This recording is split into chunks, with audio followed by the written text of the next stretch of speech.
Trump deflects Epstein. Questions with Obama. Accusations. What's really going on? As pressure mounts over the still unresolved Jeffrey Epstein investigation, Donald Trump is back in familiar territory, shifting the spotlight. But this time, his target isn't Hillary Clinton or Joe Biden. It's Barack Obama.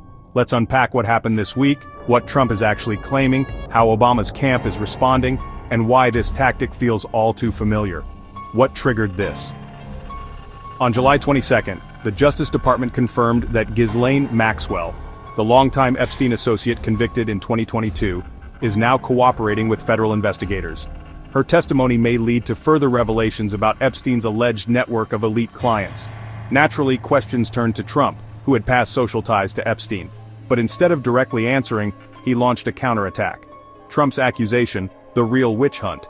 During an impromptu press stop outside Mar-a-Lago, Trump claimed the media was focusing on the wrong scandal.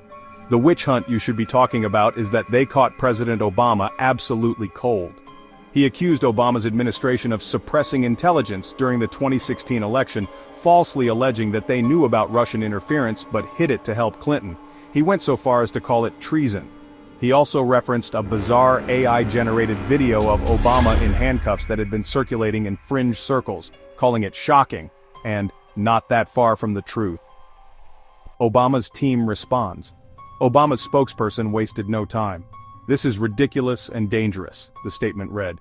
"These claims have no basis in reality, and are a transparent attempt to distract from ongoing legal exposure." They also pointed out that bipartisan investigations, including the 2020 Senate Intelligence Committee report, confirmed Russian interference in favor of Trump, not Clinton.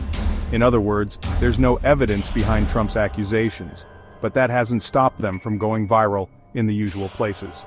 The Epstein context. Here's why this moment matters. Trump's name has been loosely tied to Epstein for years. While there's no confirmed legal exposure, unsealed documents and photos from the early 2000s show Trump and Epstein at events together. Add to that Trump's push to release the Epstein client list, and it becomes easy to see why he's eager to change the narrative. Now, with Ghislaine Maxwell cooperating and grand jury materials in motion, scrutiny is building again. That may explain the sudden pivot. The strategy, old playbook, new scapegoat. This isn't a one-time tactic, it's the Trump formula. When under pressure, redirect blame to a high-profile rival. Obama, Biden, the DOJ.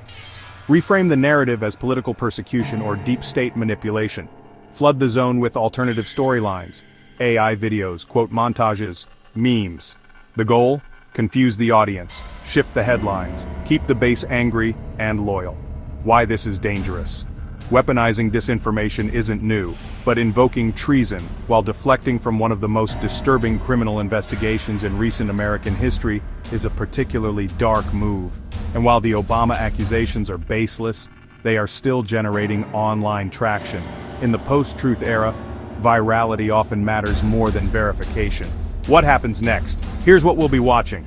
Will Ghislaine Maxwell name names? Her cooperation could turn the tide. Will the DOJ release grand jury transcripts? Courts have said procedural hurdles remain. Will Trump continue deflecting? Almost certainly. But will the media let it slide? Final thoughts. At the heart of all this is a painful question. Are we so distracted by the noise that we'll miss the truth? The Epstein case demands clarity, accountability, and justice. If Trump's tactics continue to hijack that conversation, we risk letting the victims down again. So stay focused, demand facts, and don't fall for political sleight of hand.